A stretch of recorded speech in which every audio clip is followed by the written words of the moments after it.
What's up, everybody? DDP back with another video, another stream here today, talking game 4. The game has basically just ended here, and this was a roller coaster ride. This one really challenging as far as the Mavericks up and down. I mean, the first quarter and a half looked just like what we saw in game 1. So no Kawhi, no problem for LA as Paul George just goes absolute inferno. And the lead gets as big as 31 points. But then something starts to happen. Kyrie decides he's going to start pouring it in. Now, I've been frustrated at times with how long Kyrie will wait to do that because especially if Luka is as hampered as he looks like he is, I mean the beating and everything he's taking on one leg, that right knee clearly is bothering him. You can see him in pain. The things are just going nowhere for the Mavericks for a quarter and a half offensively, and it's brutal. It's like 70. What is it? Not 71. It was like 54-21. So, I mean, it was 31-point lead is the biggest it got, and Kyrie gets a nice bucket. Responds then with like 7 quick points, and this crowd tonight or today, 2 o'clock, whatever, 2 o'clock tip time was phenomenal at the AAC. The Mavericks are down like 20, 30 points and the Maverick crowd is erupting for anything positive, an alley-oop, a blocked shot, a made three-pointer, because the Mavericks, again, started like 0 of 8 from 3, couldn't buy a basket to save their lives. Meanwhile, Paul George is going scorched earth. He's not missing. He is playing absolutely out of his mind. In that first quarter, he had it felt like 17 points. It wasn't, but it was an awful lot. And then you know what happened in the second quarter? James Harden decided to wake up and start going scorched earth. And it was just like, okay, they're not even having to get a whole lot out of the other guys. I mean, their other role players were hitting shots and were making things happen, but it was just too much to have to deal with for the Mavericks. And while they do get going, they start fighting back with 5 minutes and change left in the first half. I actually made the bold prediction. The Mavericks cut 31 all the way down to 17 before the half. And I actually predicted on Twitter, I was like, the Mavericks are going to come back and win this game.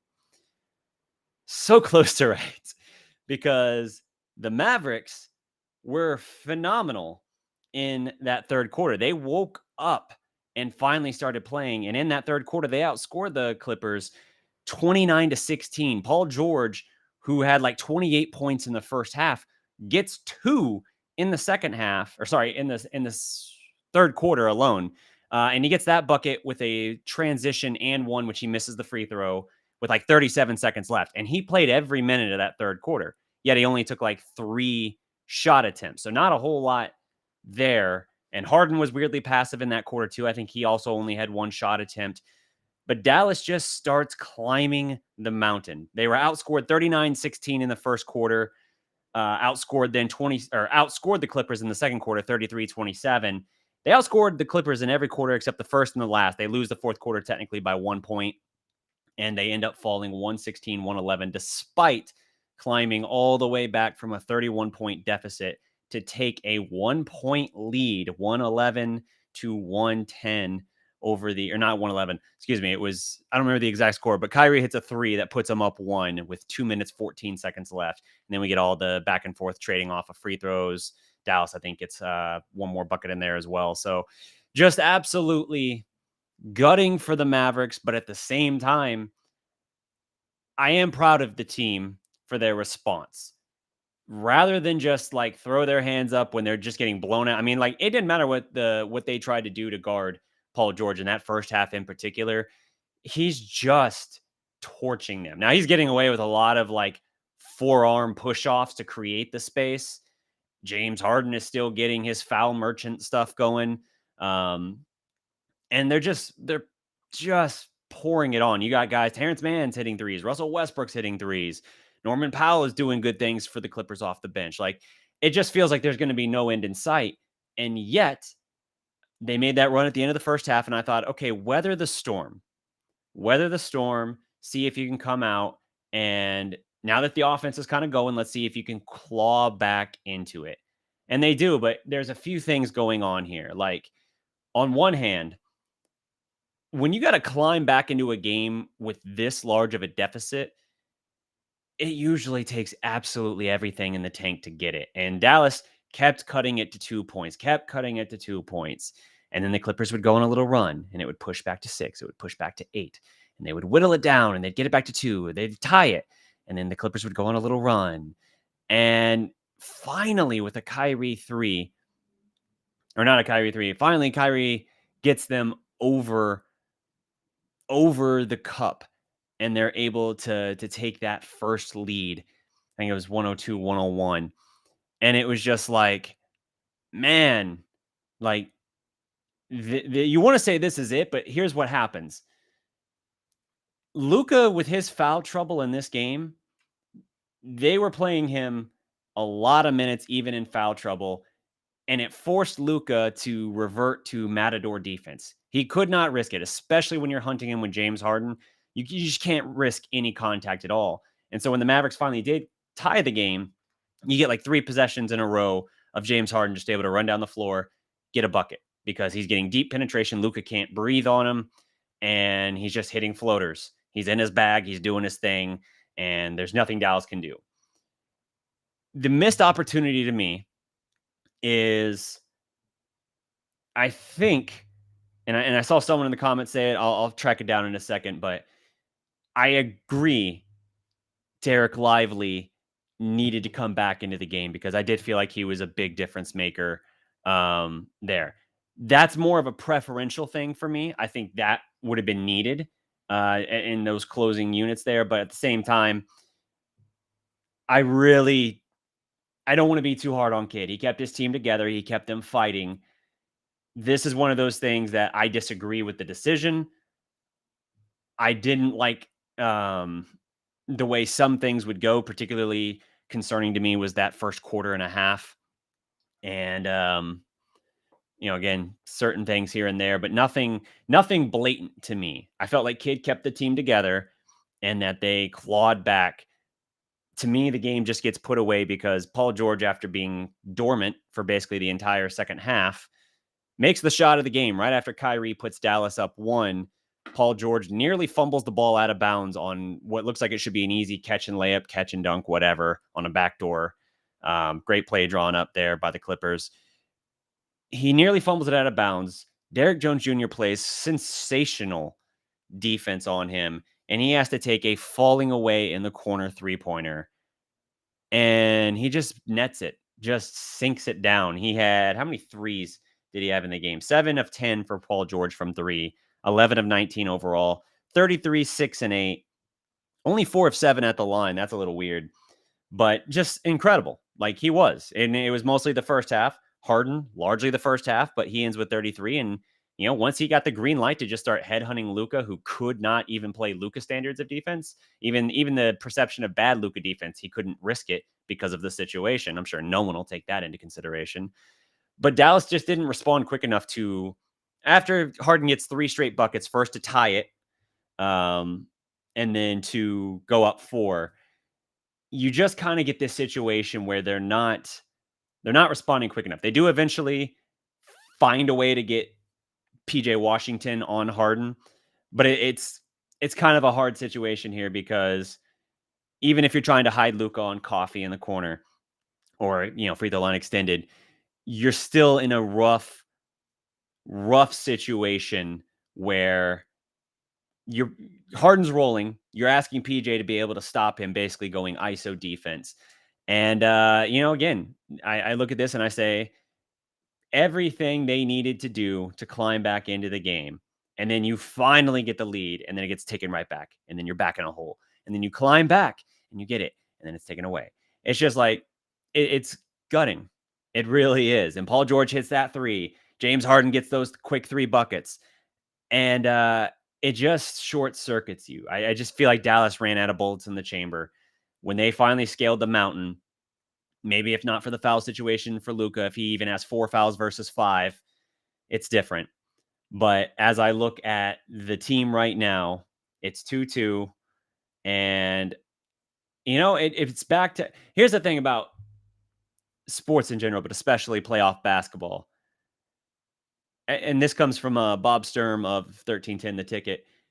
Whenever you win a game, you feel like you're never going to lose again. And when you lose, you feel like you're never going to win again.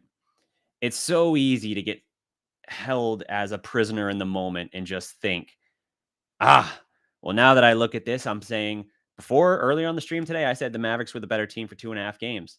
It's just that the first half of game one was so bad, it didn't matter. And now looking here at this, it's kind of a similar conversation, even if we're saying a quarter and a half here. Okay, whatever. It's still 2-2, and we're close to sitting on half the series. So it's tempting to say, okay, are we at least breaking even now? And, if Kawhi was the liability, but they've now shut him down, does that actually favor them? I don't know, because to me, coming into this game, LA was, and I said it earlier, they were desperate. They couldn't go back home down 3-1. Absolutely not. They were going to pour everything they had into this game to make sure they got this and tied up the series. This might as well have been them fighting for their season. And they responded in kind. Paul George, sensational. James Harden, sensational. Now you can talk about Harden accentuating fouls, drawing fouls. Even Kyrie, who's very low key most of the time, getting frustrated at that. You can talk about all that, and I agree. But the end result is the end result. We can say we didn't like the officiating. You can only control what you can control. And Dallas was sloppy with the ball. The physicality was a problem, but Dallas with 16 turnovers in this game, that's going to be really hard to overcome. Dallas does crush on the boards, 42-29, but the 3-point shooting is a difference. The Clippers were 62% from three again. And again, that's largely Paul George, but it's not just Paul George. Paul George had 7 threes. James Harden had 4 threes. Terrence Mann had 3 threes. Norman Powell had 3 threes. Westbrook added a 3. Like that's a full balanced effort there. Meanwhile, for Dallas, yes, Luka gets another playoff triple-double, but he plays 45 minutes, is completely hampered, limping around on one leg, looks like he can barely get up and down the floor at times. The physicality they're playing with, the fact that his knee doesn't look right, he's not explosive pushing off. It's a problem. And I think the problem there isn't like if you can't keep Luka's minutes down, if you can't limit his usage somewhat, you at the very least can't wait a quarter and a half to say, okay, Kyrie, you're running things. This is where, to me, it's the conversation I had before late in the season saying, okay, fine. If it's not one in option one, option two, make it 1A and 1B. Fine. But Kyrie needs to be the guy driving things right now because he's healthy. Luka is beat down. Kyrie just poured in 47 and 5 for you in this game and multiple times was coming up mammoth for you to get this game.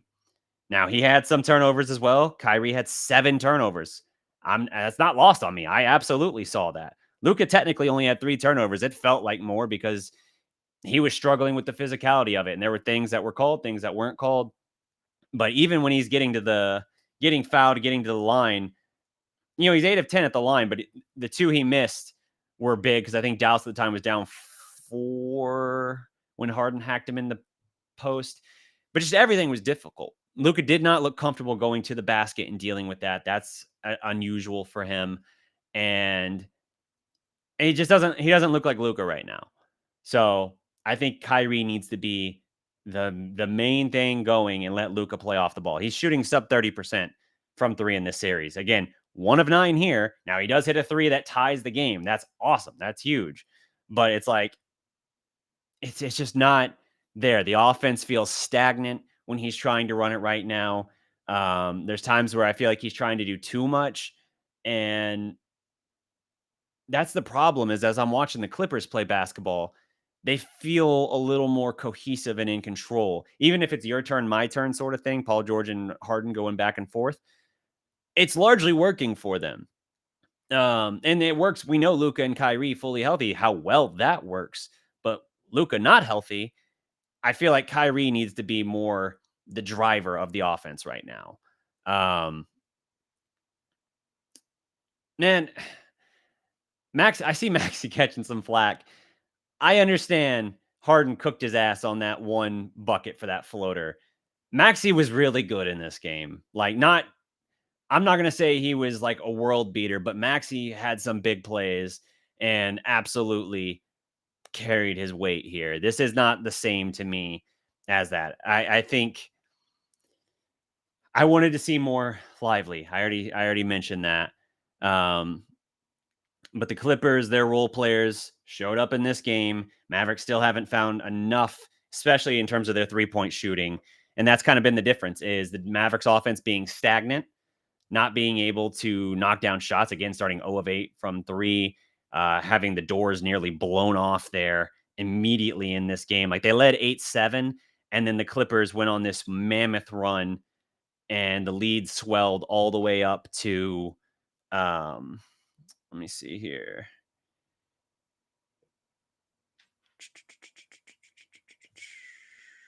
It was 55-24 with 5:43 left in the second quarter. And then Kyrie flipped a switch. And hey, that is awesome. 0 of 10 from 3, says King Josco. Thank you for that clarification. Um, that's awesome that Kyrie flipped the switch and they made that sudden late charge in the second quarter. And it's like, okay, we're back. We're back on rhythm. Awesome. The problem? It's too long, man. We can't wait until we're getting blown out for the other guy to take over. So that if I have complaints on Kyrie tonight, I keep saying tonight just because I'm used to night games. This afternoon, it's the turnovers, the 7 turnovers, and it's waiting too long to. It's one thing to let the game come to you, and it's one thing to be like not ever in a hurry, not ever panicked. But I feel like he's waiting too long in some of these instances to try and do something. And that was the case game 1 too. Um, him and Luca that game. Luca just doesn't look right. I am certainly concerned about that. But the Clippers, they're doing a good job picking it apart. And I understand when you come out shooting the way that they did from 3 especially, it's going to be easy to ride that wave. But Dallas has not been able to match that with their own role players shooting well. PJ Washington had 10. You know what? I do want to give a huge credit to Derrick Jones Jr., 14 and 7, 6 of 9 from the field, hit 2 big threes. Dude was an absolute monster. Now he's only a +7. He's having to draw a hard matchup there. And yes, Paul George does get him with that corner 3 under 2 minutes. It's like a minute and a half left.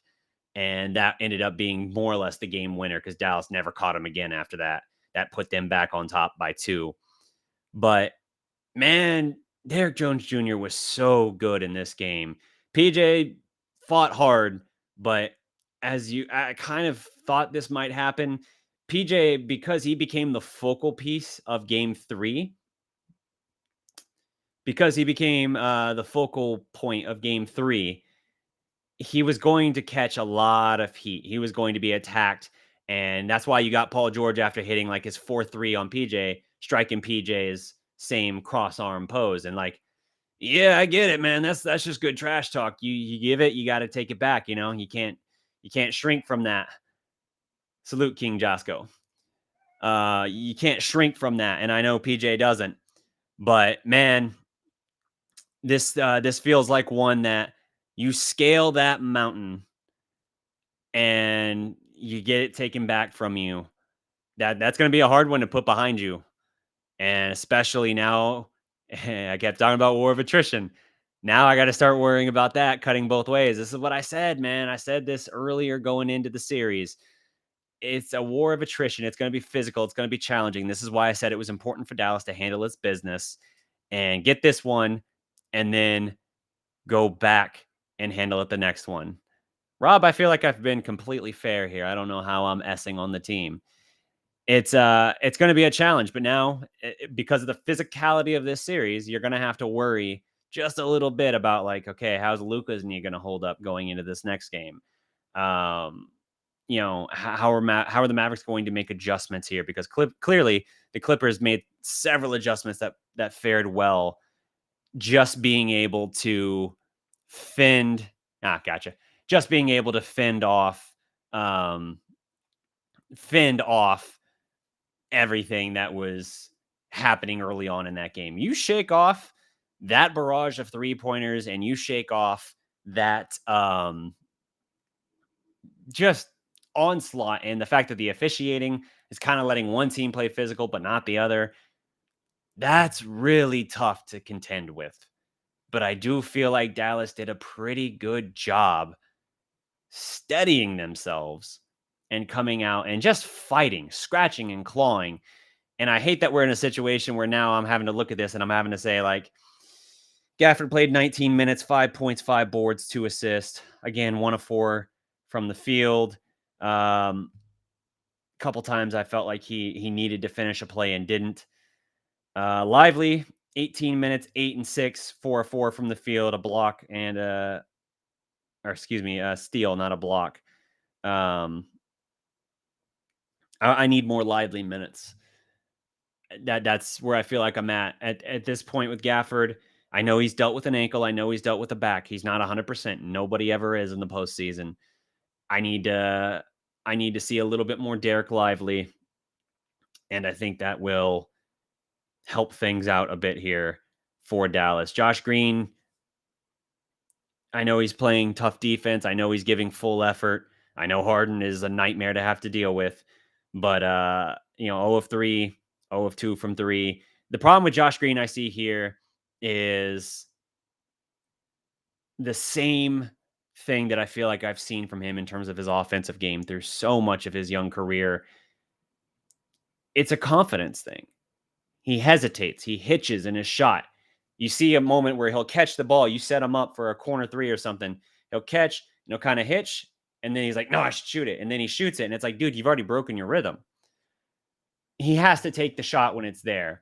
And some of these instances, I felt like there were a couple times in this game that he was, again, hesitant, reluctant, whatever.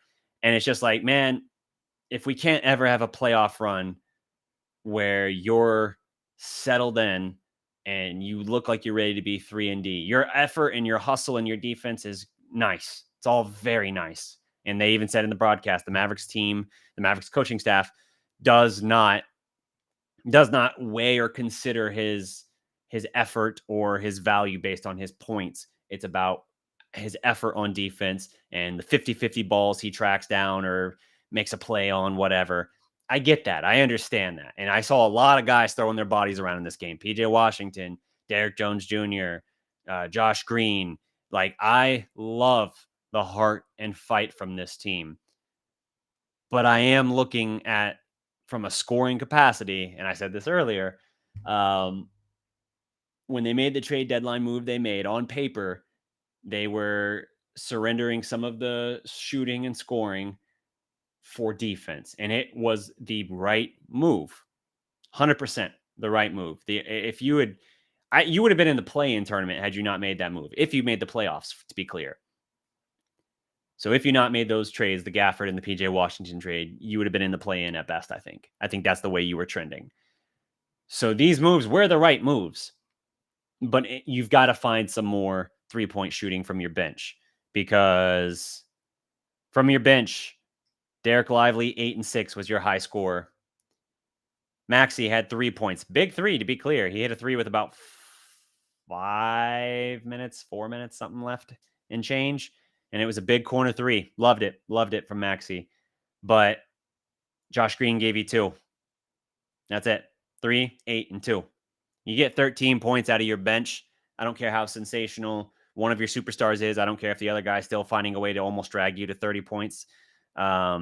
If he's doing it in very inefficient fashion. And PJ Washington, 4 of 9. Derek Jones, 6 of 9. Exum only played 2 minutes here. So at this point, I feel like Dallas, if they're going to get bench scoring, unless somebody's just going to flip a switch or they finally give Jaden Hardy a chance and he just goes scorched earth, Micker is right. You're kind of waiting to see, like, okay, how close is Tim Hardaway? And are we having to bank on Tim Hardaway catching some fire? That is a scary place to be when you have to almost be pleading for it, but that feels like where we are.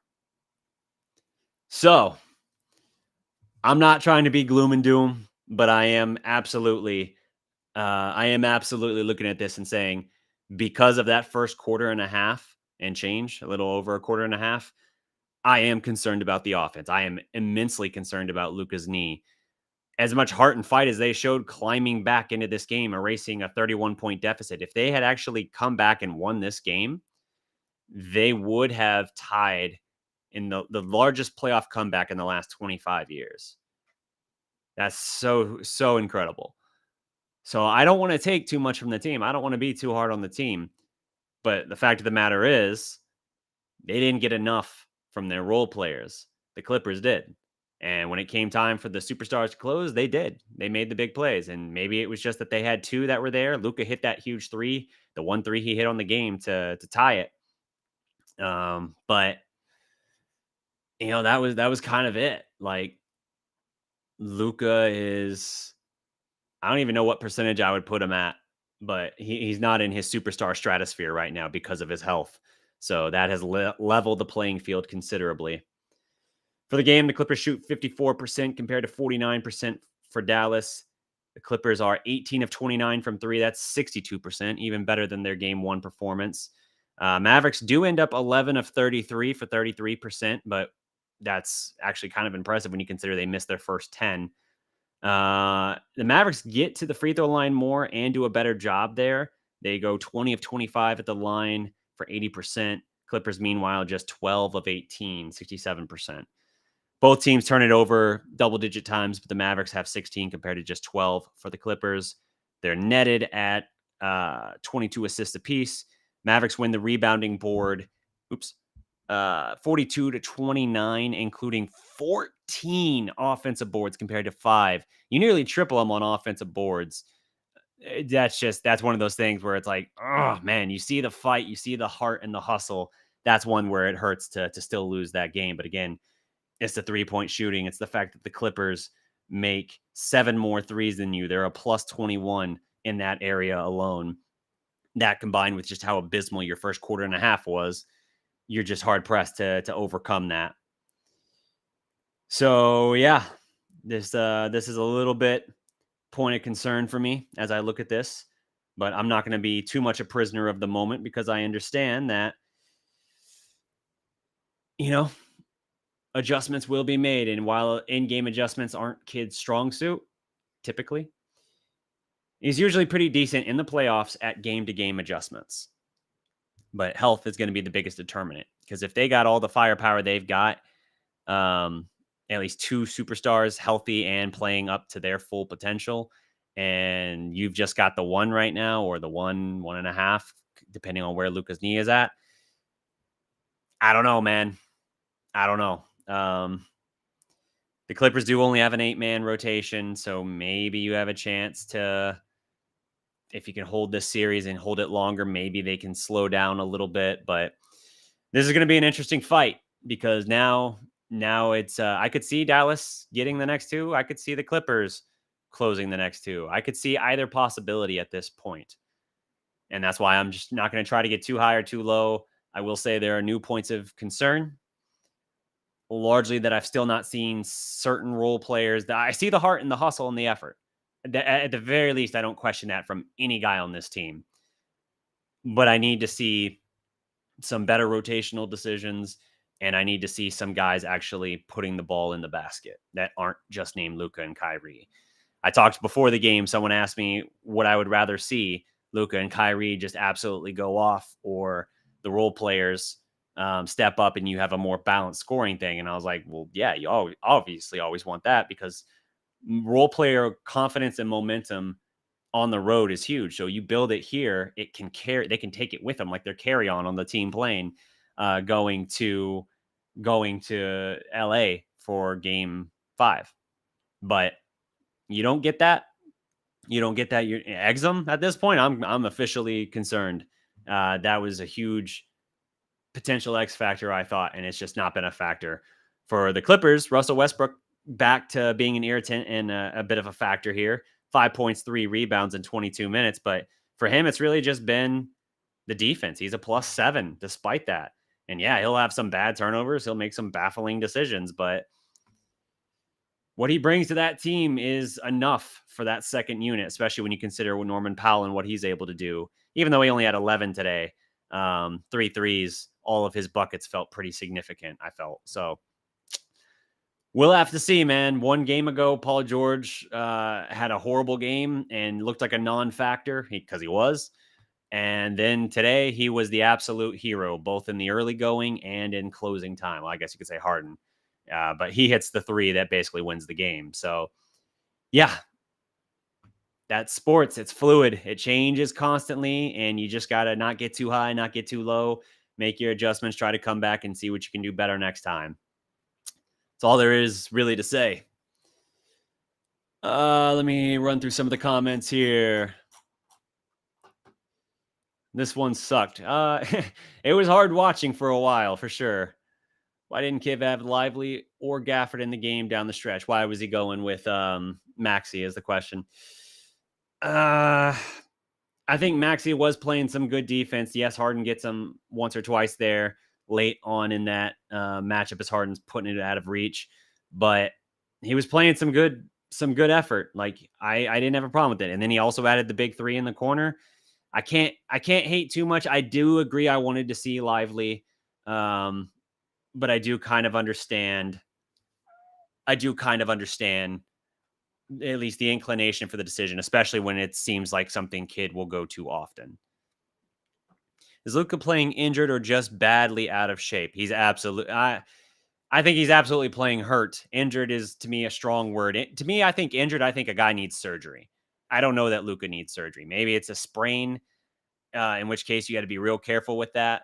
But I think he's absolutely playing hurt at the very least. I don't think it's out of shape. That's necessarily the problem because we've seen him play this way in the playoffs and around this weight, and it not be the same degree of problem.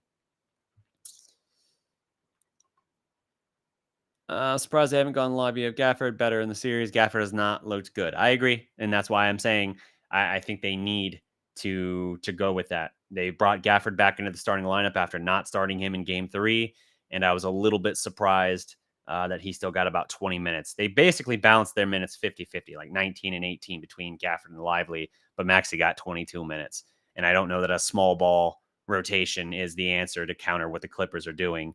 Zubats actually, this was the first game Zubats really wasn't a factor. I mean, he had 13 and 4 in 30 minutes, but a very quiet game from him compared to how he's played thus far in the series.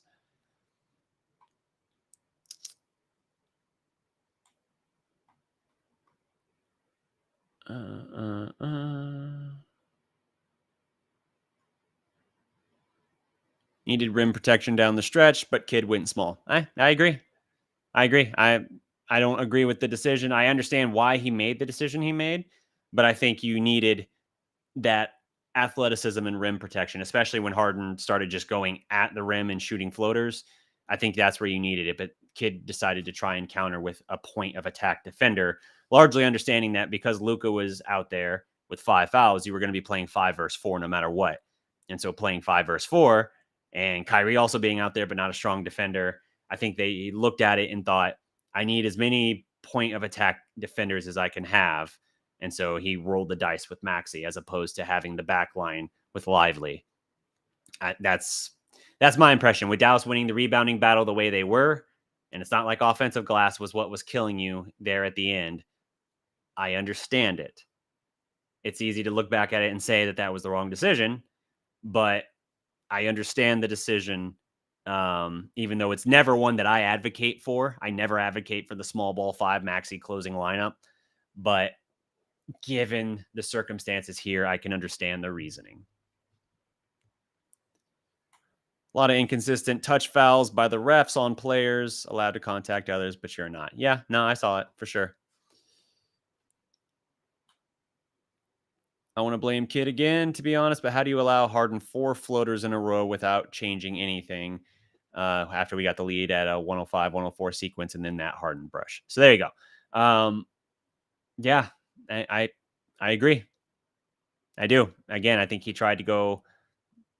He let Harden get 3 straight baskets, having to guard with Luka having to basically play air defense against him. And I He should have called the timeout one possession earlier and just didn't. So he did eventually find a counter, but it was slow to counter. And by that point in the game, you can't be a step slow. You got to be faster.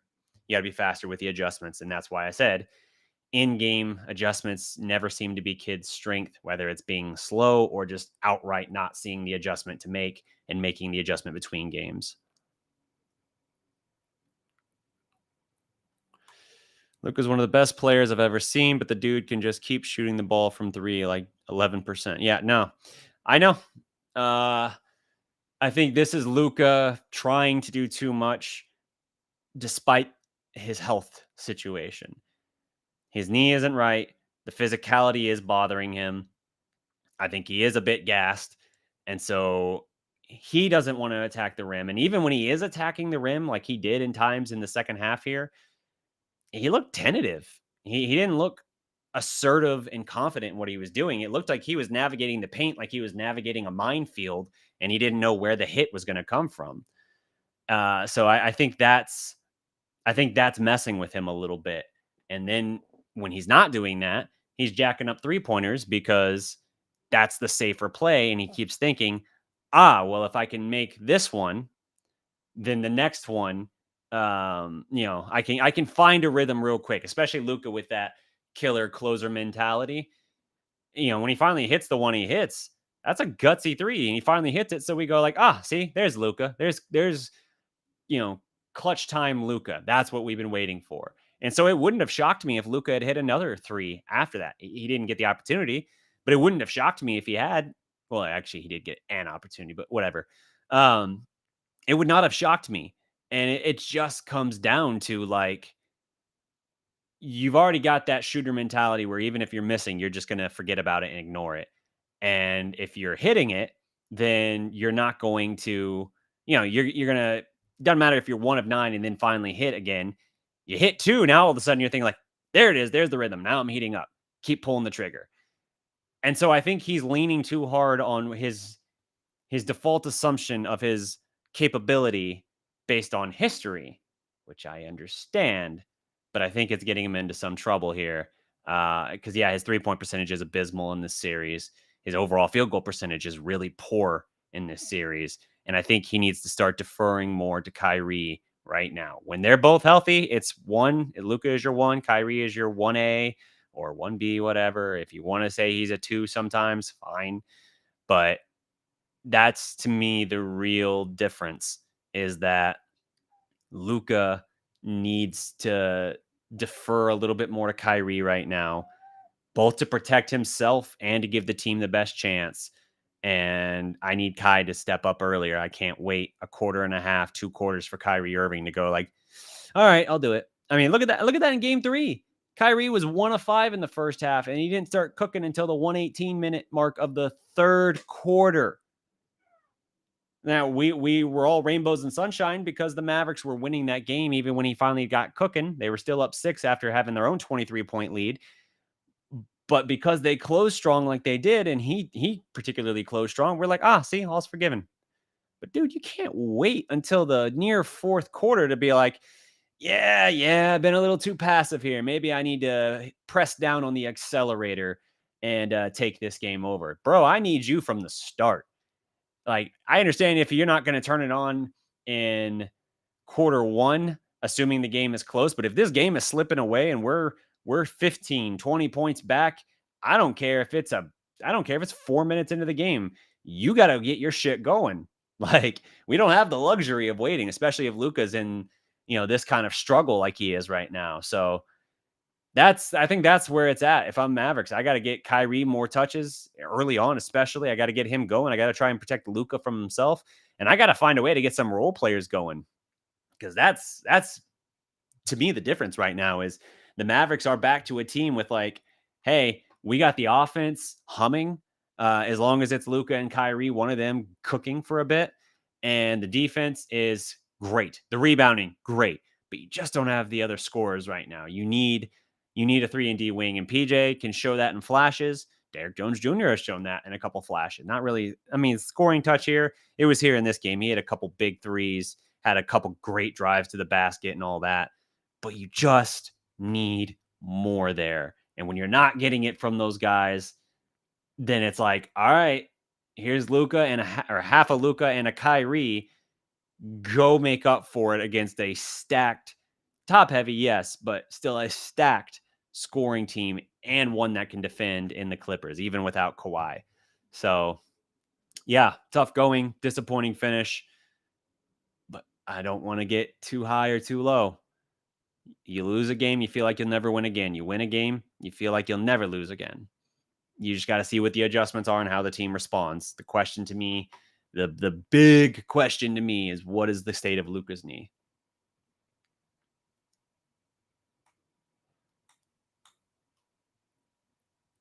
If anything, I love this team's character to come back from down 31, but it shouldn't happen in the first place. 100% agree.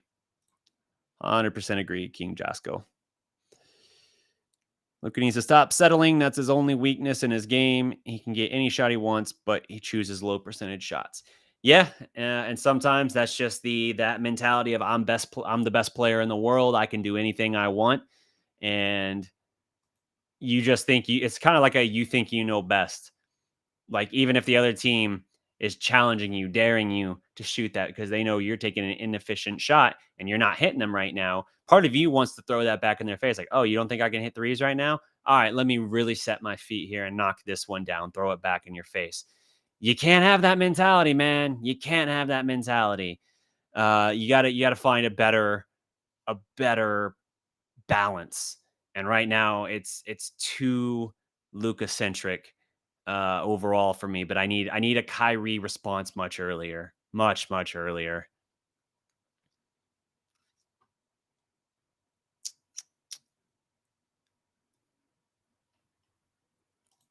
Josco, I'm digging your vibe right now. You're right where I want to be in that. You're finding the good even in the bad, even in the heartache. Back to a wide open series, which shouldn't be the Mavs, should be in control. I agree, Micker. It is back to a totally open anybody's series position. And considering the Clippers' health situation, yeah, that's not where we should be, but it's where we are. You have to contend with reality as it is, not what you think it should be.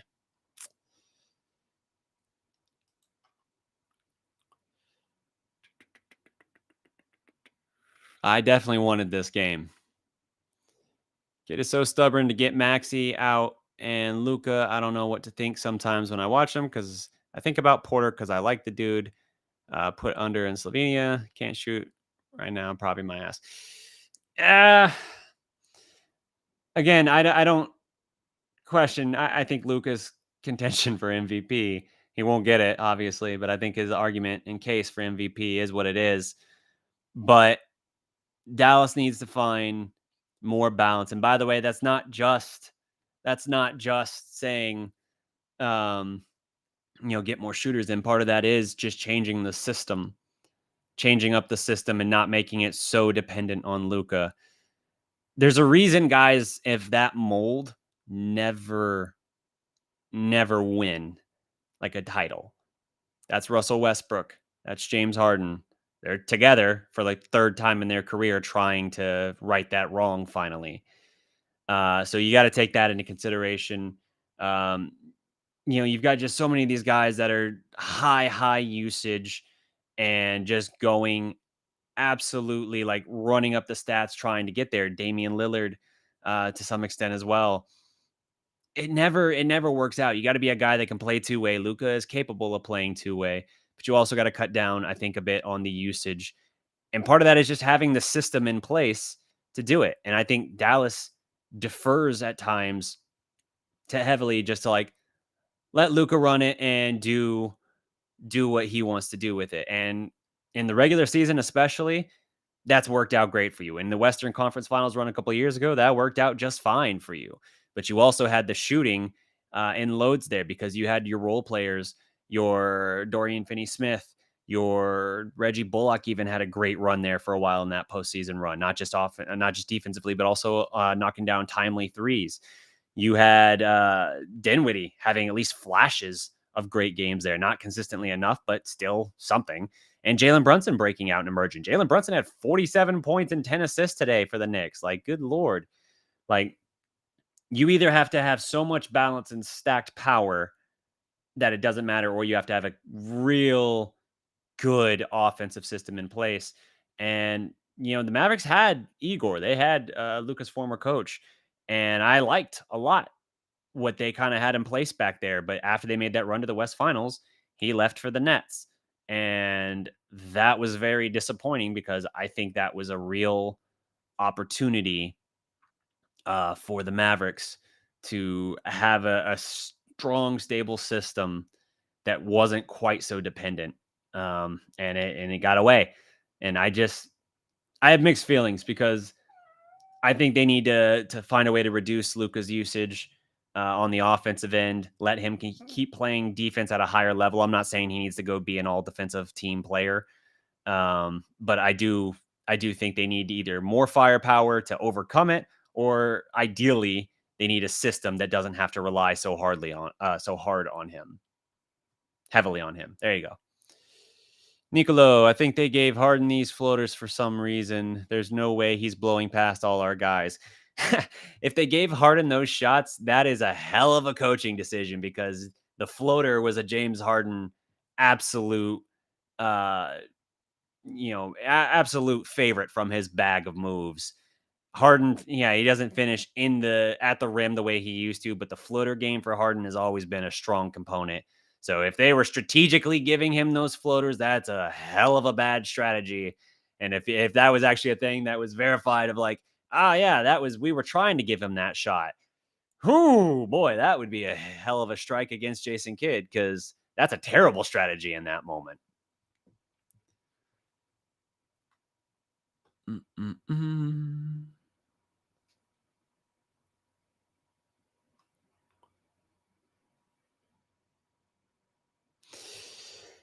Thinks Kawhi being announced out right before the game didn't help.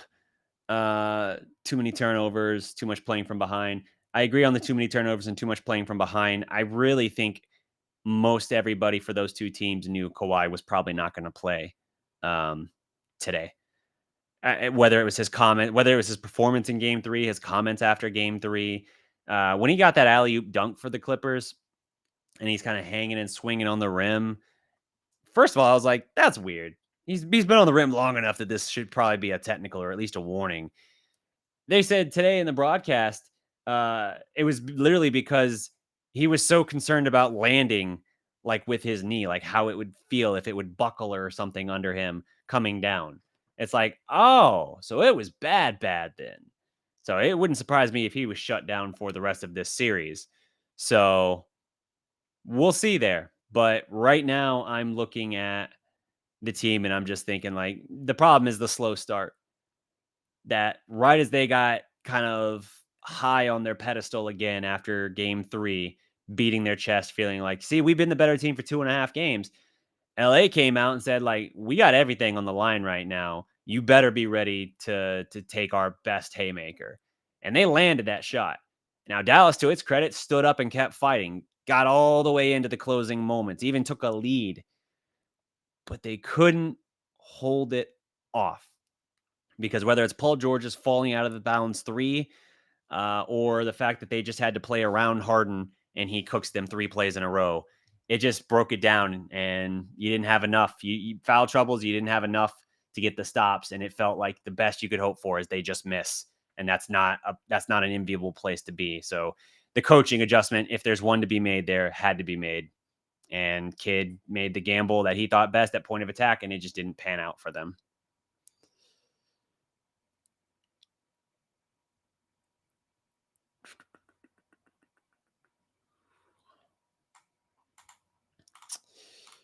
Let's see. I got time for one more message here. One more. If you guys got a question for me, hit me up here. I hear you, Sandman's group. I'm not ignoring your messages at all. I see the venting. Let it out. That's fine. Let it out. Um, but yeah, they got to figure out something here. If someone's got a question real quick, hit me with one question. I got to wrap this up. What is with the outside shooting? Let's see. Post trade deadline, especially, they've had stretches where the 3-point shot has just not been there for them. That's where, again, at the deadline, that trade they made on paper, because I don't think in execution it was really trending that way, but they sacrificed a little bit of the 3-point shooting from a percentage standpoint to get better on defense and get more versatile. And that was the right call.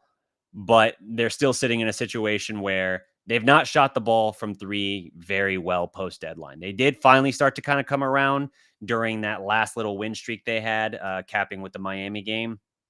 But here you are in the playoffs, and it's crashed back down to earth. The speed of it, the pressure, the situation, the physicality of it, it's brought them back to earth. And this is where you're looking at it and just saying, like, they're just insufficient on that right now.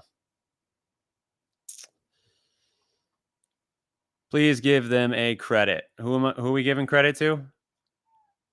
Dante, Josh, and PJ? Oh, dude. Well, Dante barely played.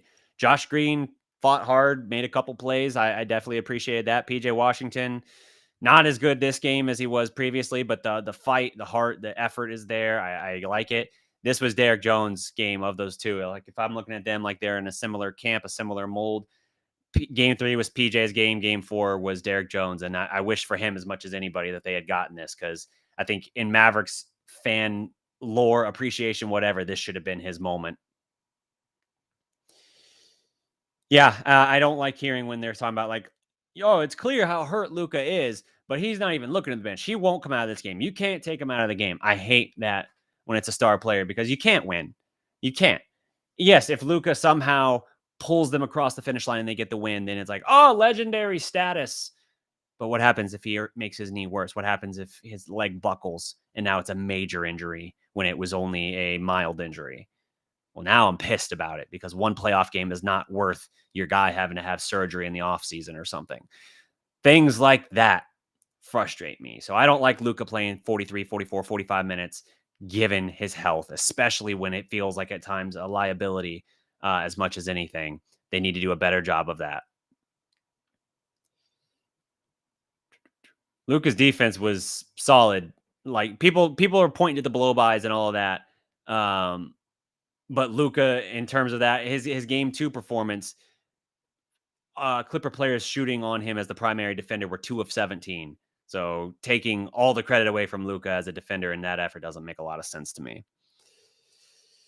But uh, what is Luca's status? Luca's status is he's going to play, as far as we can tell, but he's looking more and more hampered by the game.